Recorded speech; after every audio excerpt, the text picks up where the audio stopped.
Hi, this is OneTake Arbizu. It's not pronounced OneTake, it's OneTake. OneTake, that's something that you eat over at some sushi spot. It's not me. I don't look like a fish. Anyways, today, folks, we're going to do 2.2 of the skills practice. I'm here at Arbizu, changing lives, making everyone better. Let's do some math.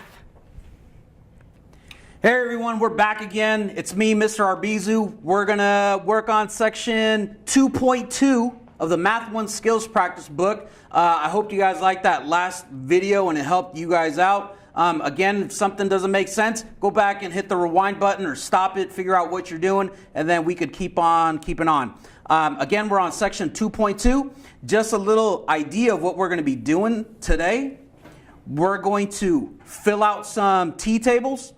We're going to make some estimations using some graphs that are given to us. We're going to determine input and output values of a scenario, and we're going to do some algebra that involve two-step equations. So from the previous lesson, we already practiced a little bit on how to fill out some t-tables, and we practiced determining input and output values. We have not practiced these things, so I hope I could help you out with that. Let's take a look at problem number 2.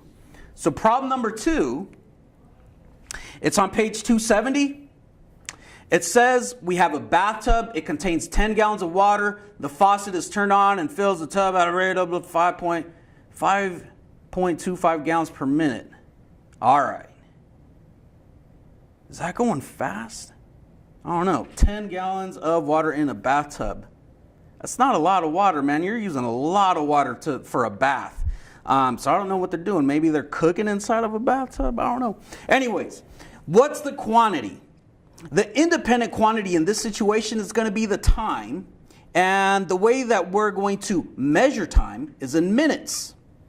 Now this is kind of a hard concept for the dependent quantity. What we're actually measuring here, it's the volume of water, how much space the water is it's creating. We're going to measure that in gallons. So let me see. Based off of the context, let me see. The bathtub, it already contains 10 gallons of water. So at time 0, how much water do we have? Well, no time has gone by. At the very beginning, we have 10 gallons of water. And then after 1 minute, we know that this 10 gallons, we got to add 5.25 gallons of water. So that means that I'm going to have 10 plus 5.25 gallons of water in here. That's 15.25. For 3, man, it's going to get a little bit more difficult. I know that we had 15.25 after 1 minute. How many minutes go by between 1 and 3? That's 2 minutes. So I'm going to take 15.25 and I'm going to add 5.25 and I'm going to add 5.25 again. That's going to be kind of hard for me. Let me see. A quarter and a quarter and a quarter, that's 75.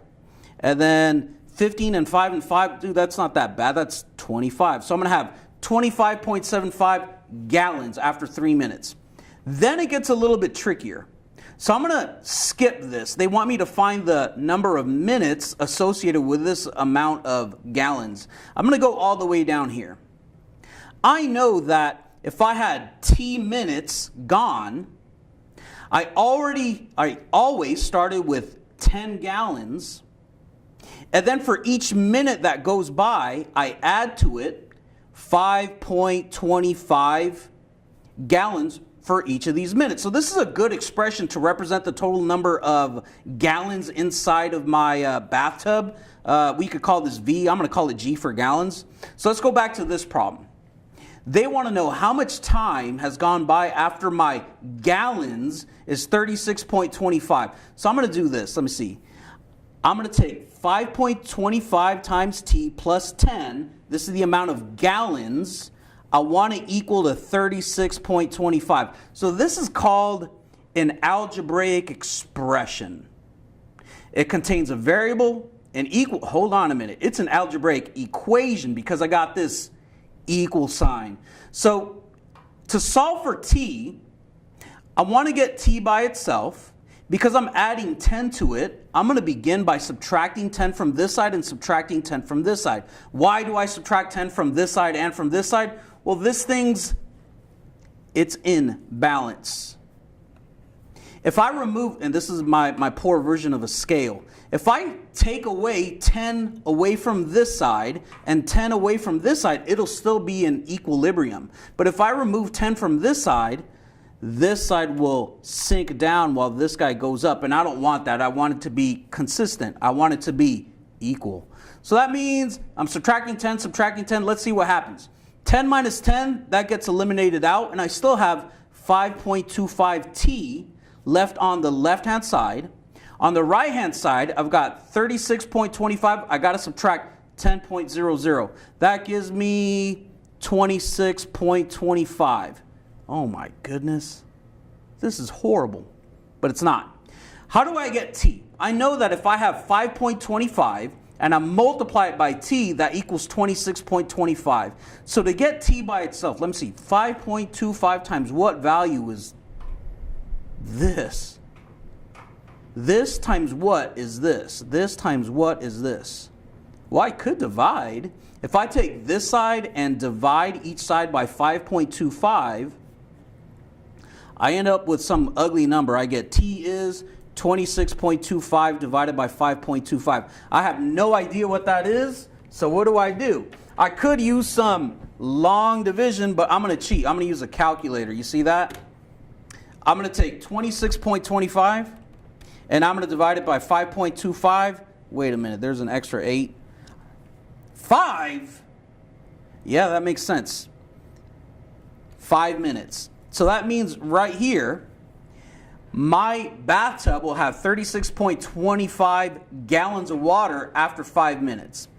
Let me see. I'm just going to, let me see. If I add another 10 and 50, this must be 7 minutes. I'm not going to say why. Maybe you could figure out why this is 7. After 7 minutes, I got 46.75. Let's do another example. And I know I kind of cheated here, but I want to do another example so you guys get what's going on. So let's look at problem number 3. It says a helicopter is flying at 4,125 feet, and then it begins its descent. What's descent? A descent means I am climbing downward. I'm not really climbing, I'm going down or falling down. I'm going to write falling down. Falling down. And it descends at a rate of 550 feet every minute. So let's see.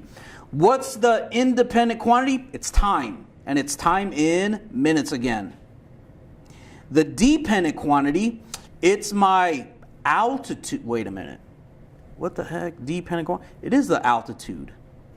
The altitude is another, it's a fancy word. Pinky out. It's fancy. It's a fancy word for height. And how am I measuring the altitude? It's in feet. So let's see, the first thing they want me to figure out is what's going to be the altitude at time 0. What happens at time 0? Well, that's the beginning.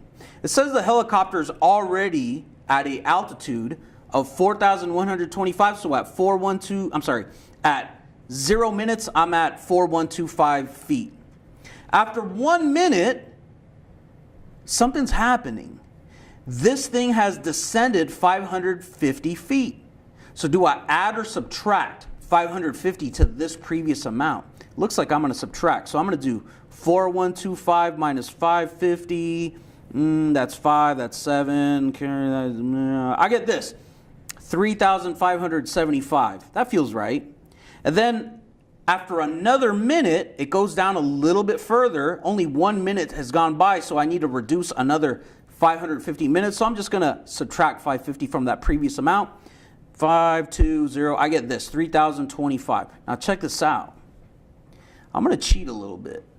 It feels like if I take this amount and subtract 550, I'll get this. Let me use my calculator to see that. Here we go.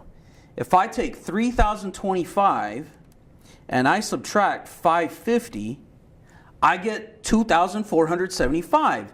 So to go from here to here, I subtracted 550. How much time has gone by if my helicopter descended 550 feet? 1 extra minute happened. So this must happen at the 3-minute mark. And I think the same thing's going to happen again. I might be falling an extra 550 feet to go from here to here. So let me use my calculator. I'm going to take 2475 and I'm going to subtract 550. I do get 925. So another minute has passed. So what's happening? Wait a minute. 4t? No. That's 4.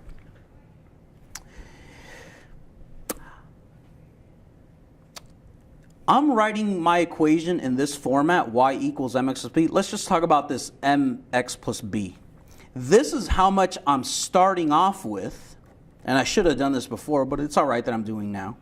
I'm starting off with this amount, and this is my slope or my rate of change. So in this problem, what was my altitude at the beginning? What was my starting altitude? That's right. It was 4,125 feet, so I'm going to put 4125. Was it at positive 4125 or negative? Well, it was above sea level, so this is going to be positive. And now I got to figure out my rate of change. My rate of change is 550 feet. Was I going up or was I going down? Well, I was going down. The key word is descend or descent. So that means my 550, it better be negative.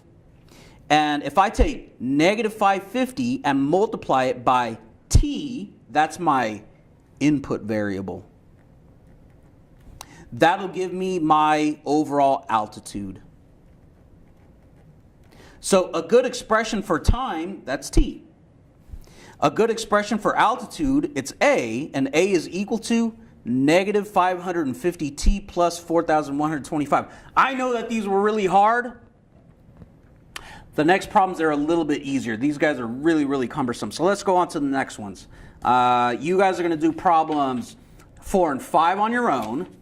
And you're going to do 6 on your own. I'm going to do numbers 8 and 9. So for number 8, it says, let me make this a little bit straighter for you guys. In problem number 8, let me read the directions. It says, identify the input, the output, the y-intercept, and the rate of change for each function. So this is what's important. I haven't even read this stuff, but this is what's really, really, really, really, really important. How important? I think I could do this problem without even looking at anything else except this. Here's how. I have f of t equals 6t plus 500. Now, I hope you guys remember, I have this equation. It's written in mx plus b fashion. B, this is my starting value. Another word for a starting value, it's called the y-intercept, and hopefully we'll have an opportunity to talk about y. So my y-intercept is 500 in this problem. They also want the rate of change. Well, I called that this thing. This is the slope, also known as the rate of change. So in this problem, let me see, we already got a couple things. We know that the rate of change is 6. Let me write that. The rate of change equals 6. The y-intercept, or my starting position, is 500. What's the input value? Well, I'm plugging in t. You see that in this notation? I'm plugging in t. This is my input value. So my input is t. What does it represent? My input value equals t. Now we got to read. T is, it's probably time. Let's see. A backyard pool contains 500 gallons of water. It's filled with additional water at a rate of 6 gallons per minute. T is time in minutes. The last thing that we want to figure out, it's the output value. So what's happening after a certain amount of time? The volume is changing. Output value. What's the output value? They call it f of t. And this represents the volume or the gallons of water remaining in this situation. Gallons of water. Remaining, no, in addition, because it's going up. How do I know it's going up? The rate of change is positive 6. Positive 6 means it's ascending or it's going up. Let's look at number 9. A submarine. Every time I think about submarine, who is it? Is it the Beatles that did the yellow submarine thing? Do you guys know about the Beatles? I don't. I know about the Deftones. The Beatles are less than the Deftones. Sorry. A submarine is diving from the surface of the water at a rate of 17 feet per minute. It's diving. What does that mean? That the submarine, it's actually going down. If I could draw my little yellow submarine, here's a periscope, and it's got some tubes for whatever it wants to do, and there's some dude sitting up in the front. Why does this look like someone playing golf? It looks like, oh my God. Okay, a better submarine. That's a little better. Here's a periscope, and it's got some. All right, it still looks like a golf course. It doesn't matter. What the important thing is, this thing, it's going down. Where? To the bottom of the seafloor. Maybe there's some fish. I don't know. Let me draw a fish. How do you do that? It's like the infinity sign, but you tack on. Let me see. There, fish. I know that King Triton's down here, or what do you guys call him? Aquaman? I don't know. He's down there. He's swimming with a big whale. Anyways, this submarine's going down. The function that I have is f of t equals negative 17t. And I want to figure out, again, the input value, the output, the y-intercept, and the rate of change. What's my rate of change? Well, every minute, I'm going down by 17. So my rate of change is this, negative 17. Rate of change is right here. My y-intercept, or my starting point, it's supposed to be right here. That means it has to be 0. It's not there. If I add 0 to negative 17, it's still going to be negative 17. So this is my y-intercept. So let's see what I've got. My rate of change is negative 17. My starting point, or my y, this is another word for it. The starting point is the same thing as the y-intercept. Y-intercept. It's 0. What does that mean in this context? That means that the submarine must have been at the surface of the water before it said hi to Aquaman or Namor, Poseidon, if you like Greek culture. The Kraken is over here somewhere. The Kraken looks like an octopus and it's got fangs. I don't know. And then let me see. So I've got the rate of change, the y-intercept. I need the input value. The input value is t, which represents time in minutes. And the output value, it's f of t. And what does f of t represent? It represents the depth of the submarine. All right. So those weren't too bad. I think the next ones, the next ones are actually easier. I'm looking at problems number 13 and 14. This is really easy. Answers will vary, and I don't know about that. It says, sketch the line for the dependent value to estimate each intersection point. It's a lot harder than it actually is. All right. Sketch the line for the dependent value to estimate each intersection point. When I look at this, we have two things. We have f of x equals negative 40x plus 1200, or 1200, and we want to figure out when is this true when f of x is 720. So if you take a look at the example, they kind of graph the line y equals 720, or just this blue line represents 720. This line, it represents this function. And I want to figure out, when is this 720? It is 720 right here. How much? What's the x value right here? It's approximately, hold on. It's in whatever's in between 8 and 16. What's in between 8 and 16? It's 12. Let's take a look at number 14. This is the graph of 6x plus 15. And I want to see, when does this graph become 75? So let me see. 20, 40, 60, 80, 70's got to go right in between here. Do we want 70? We want 75. And 75 is right in between 70 and 80. If you don't believe me, how far is 75 from 80? 5. How far is 75 from 70? 5. It's right in the middle because it's equidistant. That's a nice word. Equidistant. Hyphen after the syllable. Equidistant, the same distance. All right, so let me see. What I'm going to do is I'm going to draw the horizontal, and then I'm going to draw the vertical. This is what my x value is when my y value is 75. So my answer is whatever is in between 8 and 12. Let me see. 0, 1, 2, 3, 4, 5, 6, 7, 8, 9, 10, 11. Wait, I just said that this is 10. Therefore, my answer is x is 10. Let's do one more because these are cute. Oh boy. Let's look at number 15. That feels good.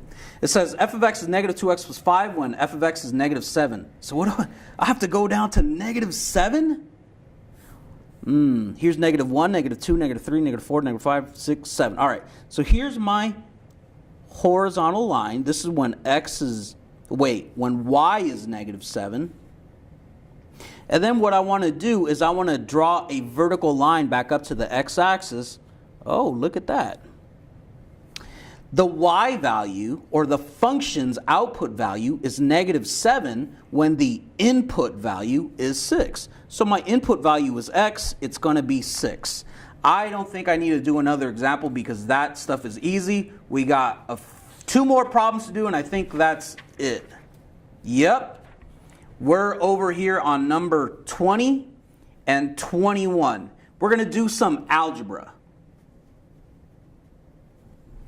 It's a cool word. I think a guy named Al-Khwarizmi is in charge of making this weird name. Anyways, let me see. It says we're going to substitute and solve for x to determine the exact value of each intersection. Man, this is easy. If f of x equals this and f of x equals this, this is equal to this. So 6x plus 15, it is 75. Now, some of you guys are going to look at this and be like, 6 and x, I don't know what to do. Look, I'm going to give you a clue.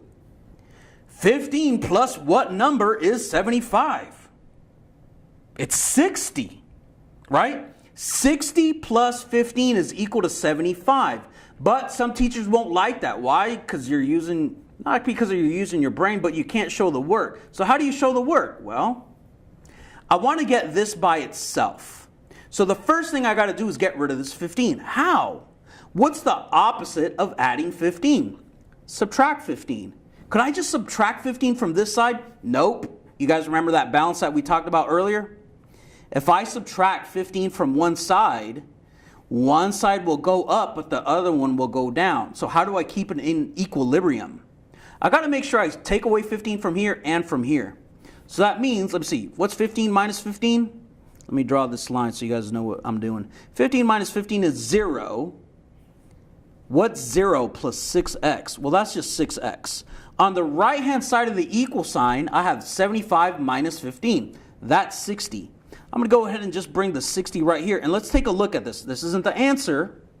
But 6 times what number is 60? 6 times what is 60? 6 times what is 60? If you don't know, you could take this equation and you could divide this by 6 and this by 6. What's 6 divided by 6? It's 1. What do I have? 1x.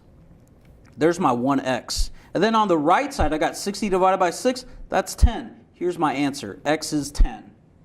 Let's do one more problem. I think I'm going to do the most disgusting one. It looks like it's number 23. So, yeah, number 23, it's epic. F of x equals this junk. F of x also equals this junk. If this equals this and this equals this, they must be equal to each other. Negative 200x plus 2,400, it equals 450. What did I do in the last problem? Oh, this is going to be nasty. What's his name? Mr. Stoll, he'd say it's tasty or it's solid. I'm not him though. What else? Like, is there another teacher that says something crazy? What does Mr. Arcia say? Cacamania. Weird dudes, man, but I like them. Why did I subtract 2? I don't want to subtract 2. I'm trying to get this by itself. If I'm adding 2,400, I need to subtract this amount away from both sides. Oh, man. So let me see. On the left-hand side, this is going to go away, and I'm going to be left with negative 200x. On the right-hand side, a positive minus, wait a minute. 450, take away 2,400. Do I add these guys? This is positive and this is negative. So that means I got to subtract. But I got to set it up right. I know that because this is smaller and this is a bigger number, that my answer is going to be negative. So I got to subtract these two numbers. Let me figure this out. I got to take 2,400 because it's a bigger number than 450. I'm not including the signage. So ignoring that, I got to do the subtraction. Let me see. 0 and 0, 0. This guy becomes a 10, right, because it borrows or something. This guy becomes a 3. So 13 minus 4 is 9. This guy becomes, is it a 2? No, it's a 1. So that means I get 1950 right here. This is just a little aside. Last thing I want to do, I got negative 200x equals negative 1950. Let me write that a little bit better. Negative 200x equals negative 1950. I got to get rid of this negative 200, but it's being multiplied by x. To undo multiplication, and that's what happens when there's no symbol here. To undo this multiplication, I need to divide each side by 200. What you do? I talk like doo-doo. Let's move it up. To undo the negative 200 times x, I'm going to divide each side by negative 200. What I do to one side, I must do to the other. It's like the golden rule of math. Negative 200 divided by itself is 1, a big fat juicy 1. 1 times x is just x. On the right, negative 1950 divided by a negative 200, a negative divided by a negative. A negative divided by a negative is a positive. Oh man, I gotta do this. Do I want to use my calculator? No. I gotta think about it. Hold on. Hold on. You guys give me a second. I gotta think about this real quick. I'm doing it in my mind. Oh, I know what the answer is. It just came to me. It's 9.75, and that's the answer. Have a good one, y'all. See you guys next time.